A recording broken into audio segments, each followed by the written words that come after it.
1 लाख से ज्यादा लाशें, इतिहास का सबसे भीषण युद्ध, कलिंग का मैदान इतना खून बहा कि सदियों तक जमीन लाल रही। यह युद्ध जीतने वाले सम्राट अशोक का हृदय उसी पल कांप उठा और उन्होंने तलवार फेंककर हमेशा के लिए युद्ध की नीति का त्याग कर दिया। लेकिन जिस साम्राज्य की नींव चाणक्य ने रखी थी, जो अफगानिस्तान से लेकर दक्षिण भारत तक फैला था और जिसके प्रशासन को 5 राजनीतिक केंद्रों जैसे पाटलिपुत्र, तक्षशिला, उज्जैनी, तोसली, स्वर्णगिरी से चलाया जाता था, उस विशाल शक्ति के मालिक ने अचानक हिंसा छोड़कर धर्म की राह क्यों पकड़ ली? वह कौन सी महान बातें थी जो उन्होंने पत्थर के स्तंभों पर अपनी प्रजा के लिए लिखवा दी? इस वीडियो में हम जानेंगे एक क्रूर योद्धा सम्राट कैसे इतिहास का सबसे महान शांति दूत बन गया और उनकी ये शिक्षाएं आज भी हमारे लिए क्यों इतनी जरूरी हैं। तो दोस्तों, स्वागत आप सभी का आज की हमारी फिर से इस क्लास में हम हिस्ट्री के बारे में, यानी मौर्य साम्राज्य और अशोक का जो दम है, कलिंग का जो युद्ध है, अशोक का जो प्रशासन है, यानी मौर्य साम्राज्य का जो प्रशासन है, एडमिनिस्ट्रेशन सिस्टम है, उसके बारे में हम बातचीत करने वाले हैं। तो चलिए आगे बढ़ते हैं, फटाफट से वीडियो को लाइक कर देंगे। देखिए, सबसे पहली चीज हम जानेंगे मौर्य साम्राज्य के बारे में जानकारी के स्रोत क्या क्या हैं। भाई देखो, इतिहास में जो भी घटनाएं हुई हैं, इतिहास के बारे में जितनी भी सूचनाएं हैं, इतिहास के जो भी पुरातात्विक स्रोत हैं, इतिहास के जो साहित्यिक स्रोत हैं, उनसे हमें हमारे इतिहास के बारे में जानकारी प्राप्त होती है। तो मौर्य साम्राज्य के बारे में जानकारी हमें किस प्रकार के स्रोतों से प्राप्त हुई है, सबसे पहले हम उसी के बारे में चर्चा करते हैं। तो अगर पुरातात्विक प्रमाण इसमें देखे जाएं तो पुरातात्विक प्रमाणों में एक तो मूर्तिकला और एक इमारतें जो है आप इनको मेंशन कर सकते हैं। इसके अलावा सबसे मोस्ट इंपोर्टेंट इसमें अशोक के अभिलेख आते हैं, लिखा भी हुआ है, सबसे महत्वपूर्ण है। तो अशोक के जो अभिलेख हैं, कौन सा अभिलेख किस जगह पे है, ये मैंने मैप के माध्यम से एक वीडियो पहले से आपके लिए अपलोड कर रखा है। तो प्लीज आप वो मैप वाला वीडियो जरूर देख लें। वो इसलिए देख लें क्योंकि डायरेक्ट एग्जाम में मैप बेस्ड क्वेश्चन जो आता है उसमें अशोक का एक अभिलेख पूछ ही लेते हैं। जैसे टोपरा का अभिलेख जो है, इसको मैप पे चिन्हित कीजिए, मेरठ का है इसे मैप के ऊपर चिन्हित कीजिए, बरहूत का है इसको कीजिए। चलिए दोस्तों, अब आगे देखते हैं।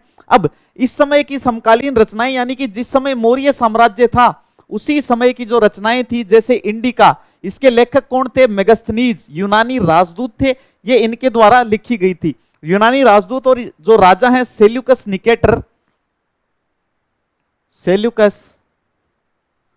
निकेटर के दरबार में ये विद्वान थे। सेल्यूकस निकेटर जो बाद में चंद्रगुप्त मौर्य के दरबार में विराजमान हुए। इसके बाद में अर्थशास्त्र, जिसे चाणक्य के द्वारा लिखा गया, चाणक्य, कौटिल्य, या फिर इनका एक और नाम मैं आपको बता देता हूं, विष्णुगुप्त। तो फटाफट से कमेंट सेक्शन में आप मुझे और बताओगे, जिस जिस बच्चे को पता है चाणक्य और कौटिल्य ने अर्थशास्त्र के अलावा और कौन कौन सी किताबें लिखी है। अच्छा, इस अर्थशास्त्र के अंदर देखिए, इसमें इसका नाम अर्थशास्त्र है। अब जो बच्चे जानते नहीं है इस बारे में, या जिन बच्चों को इस बारे में बताया नहीं गया है, उनको मैं बता देता हूं कि नाम ही इसका अर्थशास्त्र है, बाकी इसमें इकोनॉमिक्स से रिलेटेड कुछ भी नहीं है। इसमें राजनीति, पॉलिटिक्स और जो एडमिनिस्ट्रेशन सिस्टम है उसके बारे में बातें और नियम जो है वो लिखे हुए हैं। अब साहित्य की बातचीत करें कि मौर्य साम्राज्य के बारे में हमें साहित्यिक स्रोतों से जानकारी मिलती है, जिसमें एक तो इंडिका हो गया, एक अर्थशास्त्र हो गया। इसके अलावा जैन, बौद्ध ग्रंथ जो हैं, या इस समय के और जो पौराणिक ग्रंथ हैं, उनसे भी हमें मौर्य साम्राज्य की दोस्तों जानकारी मिलती है। इसके बाद अशोक के अभिलेख, जिनका हम चर्चा कर चुके हैं, पत्थर और स्तंभों पर लिखे गए लेख जो अशोक ने अपनी जनता के लिए लिखवाए थे। अशोक ने पत्थर के ऊपर लिखवाए थे, स्तंभों के ऊपर भी लिखवाए थे। जब पत्थर के ऊपर जो लिखे गए उनको क्या बोला था? शिलालेख। और जो स्तंभों के ऊपर लिखवाए गए थे उनको क्या बोलते थे बेटा? स्तंभ लेख। क्लियर है सभी को? अच्छा, एक अब नीचे बहुत ही इंपॉर्टेंट पॉइंट है और यहां से एग्जाम में क्वेश्चन आता ही आता है, डेफिनेटली आता है। आप मान के चलिए कि आपके इस बार के एग्जाम में यहां से एमसीक्यू आएगा, 100% यहां से एमसीक्यू आएगा। रट लो इस लाइन को। क्या कह रहे हैं? जेम्स प्रिंसेप वह पहले व्यक्ति थे जिन्होंने 1830 के दशक में अशोक के अभिलेखों, ब्राह्मी और खरोष्टी लिपि को पढ़ने में सफलता प्राप्त की थी। किसने पढ़ी थी भाई ब्राह्मी और खरोष्टी लिपि को? James Prinsep. डेट एग्जैक्टली याद करनी है तो आप याद रखेंगे कब पढ़ी थी? 1838 में, 1838 ईस्वी में। फटाफट से इसे नोट कर लेंगे, फटाफट से इसको नोट कर लेंगे। ये ईस्वी भी पूछी जा सकती है, क्वेश्चन आया हुआ है और आए हुए क्वेश्चन बार बार रिपीट भी होते हैं, इसलिए बार बार कहता हूं आपको पीवाईक्यू सोल्व करो, पीवाईक्यू सोल्व करो। मैंने करवा भी रखे हैं आपको, 15-20 पीवाईक्यू मैंने करवाए हैं, अच्छे से करवाए हैं, आपको याद करवाने की मैंने कोशिश की है, लेकिन आप लोग देखते नहीं हो वीडियो, पता नहीं कहां खोए रहते हो। तो हिस्ट्री के वीडियोस आपके लिए रेगुलर आ रहे हैं और सब्जेक्ट्स के भी धीरे धीरे अपलोड होते जा रहे हैं वीडियोस, आपके एग्जाम पॉइंट ऑफ व्यू से बड़े इंपॉर्टेंट हैं, सीयूईटी से रिलेटेड वीडियो भी हैं, तो आप वीडियोस को देखा करें बेटा, ये आपके लिए एकदम फ्री है। तो ब्राह्मी और ख्रोष्ट लिपि को पढ़ने में सफलता किसने प्राप्त की थी मेरे बच्चों? जेम्स प्रिंसेप ने की थी। कब? 1838 में। फटाफट से बोलो, देखें कब की थी? 1838 में, 1838 में। वेरी गुड, शाबाश। अब हम मौर्य साम्राज्य के बारे में यानी मौर्य प्रशासन के बारे में बातचीत करेंगे। क्लास का जब इंट्रोडक्शन मैंने आपको दिया था, जो 5 राजनीतिक केंद्र मैंने आपको बताए थे, वो 5 राजनीतिक केंद्र जो है वो भी आपकी अंगुलियों पे याद होने चाहिए। एमसीक्यू ऐसे बन सकता है कि निम्नलिखित में से कौन सा राजनीतिक केंद्र नहीं है, तो 3 ऑप्शन तो वो देंगे, जो 5 हैं उनमें से 3 नाम देंगे, एक नाम ऐसा देंगे जो आपको कंफ्यूज करेगा और वहां पे आपका आंसर गलत हो जाएगा, वहां आपको नुकसान हो जाएगा, इसलिए अपन याद करेंगे। देखो 5 राजनीतिक केंद्र कौन कौन से हैं, कौन कौन से स्थल पे क्या क्या है, और साथ में हम देखेंगे कि मैप के अंदर हमें इनको कहां कहां पे पिन पॉइंट करना है। सबसे पहले अगर बातचीत करें हम पाटलिपुत्र, यह साम्राज्य की राजधानी थी। मौर्य साम्राज्य की राजधानी कौन सी? पाटलिपुत्र। इसके बाद तक्षशिला उत्तर पश्चिमी मार्गों पर स्थित और व्यापार के लिए बहुत महत्वपूर्ण था। ये राजनीतिक केंद्र जो है ये उत्तर पश्चिमी मार्गों पर स्थित था। ये रहा, देखो यहां पर है तक्षशिला, उत्तर पश्चिम। ये जगह का पता आपको, दिशा का ज्ञान है सभी को। ये है उत्तर, ये इधर है बेटा पश्चिम, ये इधर है बेटा दक्षिण, और ये इधर है पूर्व। तो कौन सी दिशा में हो गया? उत्तर पश्चिम। उत्तर पश्चिम में कहा है? तक्षशिला। तो तक्षशिला याद रहेगा सभी को, व्यापार मार्गों के लिए सबसे महत्वपूर्ण। अब उज्जैनी की बातचीत करें तो दक्षिण से उत्तर भारत जाने वाले मार्ग के ऊपर ये रहा उज्जैनी, यानी दक्षिण से जो मार्ग उत्तर भारत की ओर जाएंगे तो उन पर स्थित कौन सा राजनीतिक केंद्र मौर्य साम्राज्य का? उज्जैनी है। ये रहा यहां पे उज्जैनी।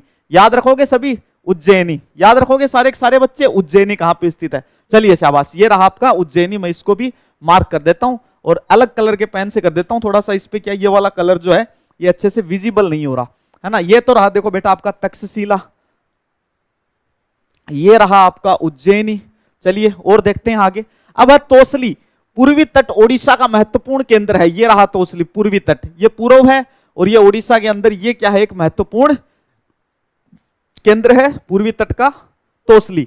अब बातचीत करें अगर स्वर्णगिरी की, यानी सोने का पहाड़, कर्नाटक में जो सोने की खदानों के लिए क्या था? बहुत ही महत्वपूर्ण था। कहां पे था? कर्नाटक के अंदर। ये रहा कर्नाटक में स्वर्णगिरी। तो ये 5 राजनीतिक केंद्र हैं, आपको पता होना चाहिए बेटा।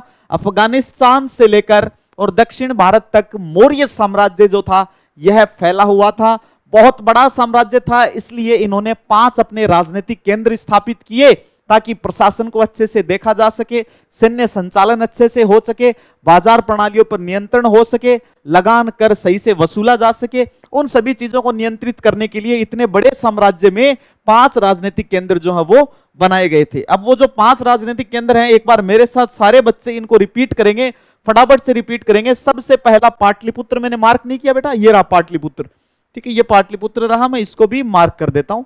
ये रहा आपका पाटलिपुत्र। चलिए क्लियर है सभी को? हाँ, आगे देखो, ये रहा आपका पाटलिपुत्र। सबसे पहला पाटलिपुत्र जो मौर्य साम्राज्य की क्या थी बेटा? राजधानी थी। उसके बाद दूसरा कौन सा है? उत्तर पश्चिम में तक्षशिला। उत्तर पश्चिम में तक्षशिला स्थित है, जो उत्तर पश्चिम का व्यापार मार्ग था, उस दृष्टि से बहुत ही महत्वपूर्ण एक राजनीतिक केंद्र था। अच्छा, उसके बाद दक्षिण से उत्तर जो व्यापार मार्ग जा रहा था, दक्षिण से उत्तर में प्रवेश करने का जो मार्ग था, उस मार्ग पर एक और राजनीतिक केंद्र स्थित था। फटाफट से नाम बताएंगे, कौन सा था? उज्जैनी था। कौन सा था दोस्तों? उज्जैनी था। अच्छा, इसके बाद में अगला पूर्वी तट पे उड़ीसा में स्थित कौन सा? तोसली। कौन सा? तोसली। और उसके बाद में दक्षिण भारत में सोने की खदानों के नाम से प्रसिद्ध, सोने के पहाड़ों के नाम से प्रसिद्ध सुवर्णगिरी। कौन सा था? सुवर्णगिरी। क्या होता है? पहाड़ होता है, सुवर्ण यानी सोना। तो क्लियर है सभी को? कर्नाटक के अंदर स्थित सुवर्णगिरी। तो ये 5 के 5 याद होने चाहिए, कोई भी कंफ्यूज नहीं होगा। एग्जाम में डायरेक्ट डिस्क्रिप्टिव क्वेश्चन भी पूछा जा सकता है कि मौर्य साम्राज्य के जो 5 राजनीतिक केंद्र थे उनका वर्णन कीजिए। तो बस ये 5 नाम लिखने हैं और इनका थोड़ा थोड़ा वर्णन करना है, बस, कोई दिक्कत नहीं है। 3 नंबर वाला क्वेश्चन पूछ लें अगर तो चेप देंगे काम, कोई समस्या नहीं है। बोलो कोई समस्या नहीं है? नहीं है सर, ओके। चलो अब हम देखेंगे सेना का प्रबंधन किस तरह से करते थे। मेगास्थनीज ने अपनी इंडिका में किस प्रकार से बताया है। मेगास्थनीज ने एक अच्छी खासी शानदार सी किताब लिखी थी इंडिका, तो उसमें क्या दिया है, इन्होंने बताया कि सैनिक गतिविधियों के संचालन के लिए एक तो समिति होती थी और 6 उप समितियां थी। एक तो मैन समिति होती थी और उस समिति के नीचे क्या थी, 6 उप समितियां और थी। अब ये 6 उप समितियां कौन कौन सी फटाफट से समझेंगे।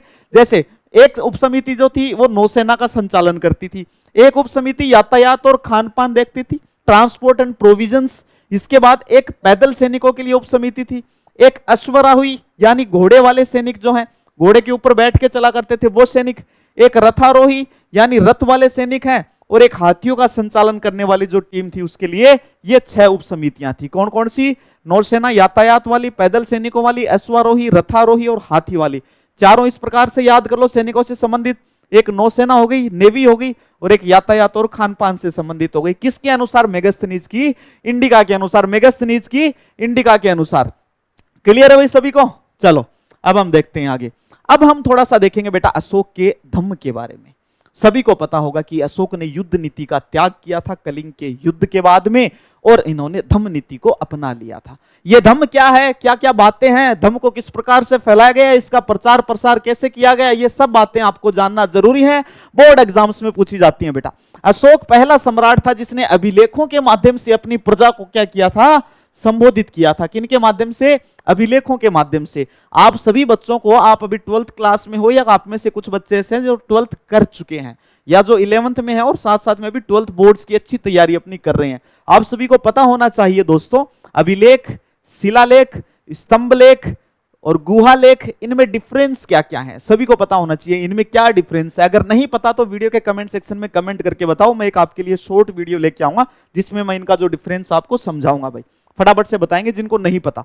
कलिंग युद्ध के बाद अशोक ने युद्ध त्याग कर दिया और धम्म का प्रचार किया और धम्म को अपना लिया। ये क्या था, अशोक का धम्म कोई धर्म नहीं था।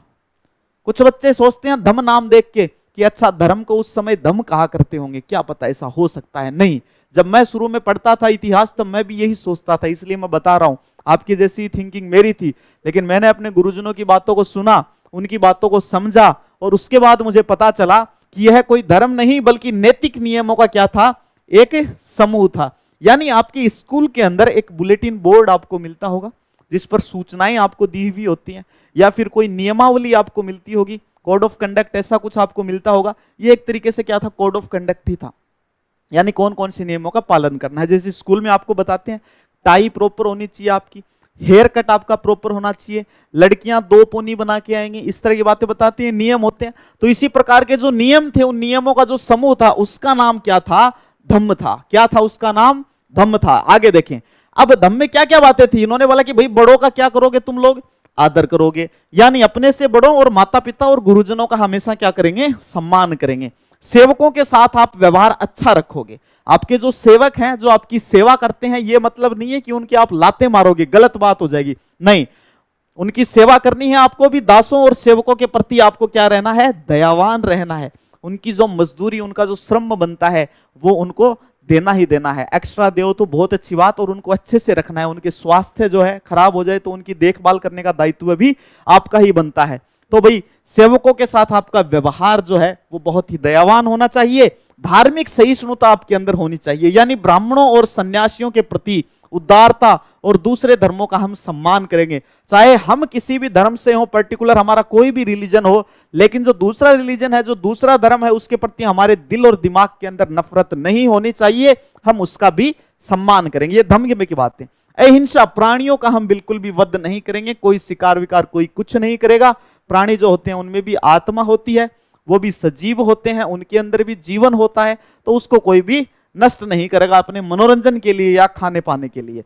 तो प्राणियों का वध नहीं करेंगे। ऐसी कुछ बातें जो थी वो किसमें थी, अशोक के धम्म में थी।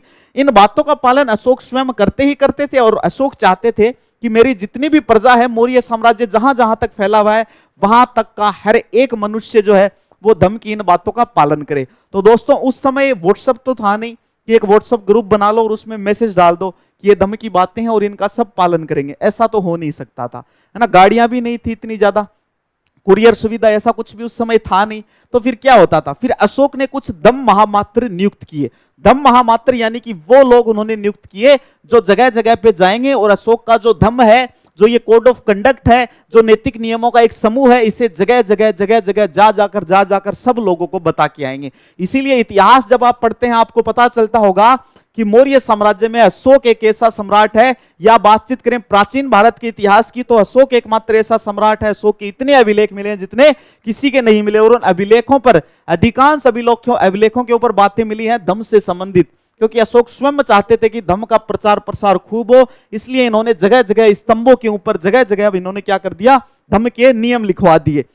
धम्म महामात्र नियुक्त किए गए। अशोक ने धम्म के प्रचार के लिए विशेष अधिकारियों की नियुक्ति की, जिन्हें क्या कहा गया था, धम्म महामात्र कहा गया था। क्या कहा गया था मेरे दोस्तों, धम्म महामात्र कहा गया था। तो यह फटाफट से कमेंट करके बता देंगे, सबको क्लियर हो गया कि क्या धम्म था, धम्म को क्यों अपनाया अशोक ने। कलिंग में इतना भयंकर खून खराबा देख के और अशोक का दिल जो है वो दहला उठा, अशोक एकदम दयावान प्रकृति हो गया। वहीं पर अशोक ने अपनी तलवार छोड़ दी और उन्होंने धम्म नीति को अपना लिया, यानी कि हिंसा को उन्होंने बिल्कुल ही त्याग दिया था। धम्म में भी इन्होंने कहा है कि अहिंसा जो है, अहिंसा का पालन करेंगे, प्राणियों का वध हमें बिल्कुल भी नहीं करेंगे। इसके बाद हम अब देखेंगे मौर्य साम्राज्य का महत्व क्या है हमारे इतिहास में, भारतीय इतिहास में मौर्य साम्राज्य का क्या महत्व है।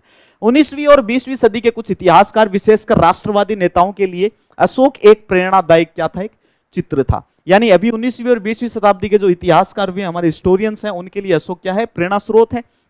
और अशोक ने देवाना प्रिय यानी देवताओं का प्रिय और प्रियदर्शी यानी देखने में सुंदर जैसी उपाधियां क्या है, धारण की थी। तो इन बातों का भी आप विशेष ध्यान रखेंगे। किसकी उपाधियां थी, देवाना प्रिय और प्रियदर्शी। ये तो आपको दोनों याद होंगे, डेफिनेटली होंगे, रट रखी आपने, चलो अच्छी बात है। हालांकि यह साम्राज्य लगभग 150 वर्षों तक ही चला, जो भारतीय इतिहास के लंबे कालखंड में बहुत बड़ा समय नहीं माना जाता है, फिर भी इसका प्रशासनिक ढांचा जो है वो बहुत ही अद्भुत था। जब आप हायर क्लासेस में जाओगे तब आप मौर्य साम्राज्य का प्रशासन जो है वो पढ़ोगे, और मौर्य साम्राज्य का जब आप प्रशासन पढ़ोगे तब आपको पता चलेगा कि यार एडमिनिस्ट्रेटिव सिस्टम उस समय कितना जबरदस्त हुआ करता था। मौर्य साम्राज्य ने कितने शानदार तरीके से सारी चीजें मैनेज कर रखी थी। तो अभी तो आपको प्रशासन के बारे में टेंशन लेने की उतनी आवश्यकता है नहीं, क्योंकि आपके 12 बोर्ड्स की जो एग्जाम है या सीयूईटी की एग्जाम है उसमें ऐसे डीपली क्वेश्चंस नहीं आते हैं, आपके सिलेबस से बाहर क्वेश्चन नहीं आते। बट जब आप फर्स्ट ईयर सेकेंड ईयर में जाओगे उस समय आपको ये चीजें जो है बड़ी डीपली पढ़नी होंगी और बहुत मजा आने वाला है आपको हिस्ट्री पढ़ने में। अब हम कुछ क्वेश्चन करते हैं। मेगास्थनीज के अनुसार मौर्य सेना के संचालन के लिए एक समिति के तहत कितनी उप समितियां कार्यरत थी मेगास्थनीज के अनुसार। सबसे पहले मेगास्थनीज की उस पुस्तक का नाम बताओ जो इन्होंने लिखी थी। क्या नाम था मेरे बच्चों, इंडिका। क्या नाम था, इंडिका उस पुस्तक का नाम था। अच्छा, इन्होंने क्या किया, एक समिति और उप समितियां कितनी थी बेटा, 6 थी सब कमिटीज। तो आंसर डी जो है, ऑप्शन नंबर डी जो है वो इसका राइट हो जाएगा। तो इसी प्रकार के आपके एग्जाम में क्वेश्चन आते हैं, इसीलिए जब भी मैं आपकी कोई भी क्लास लेता हूं मैं क्लास के बाद आपको क्वेश्चन जरूर कराता हूं कि आपको आता है कि नहीं आता है। इसलिए ये क्वेश्चन अब आपको ही करना है।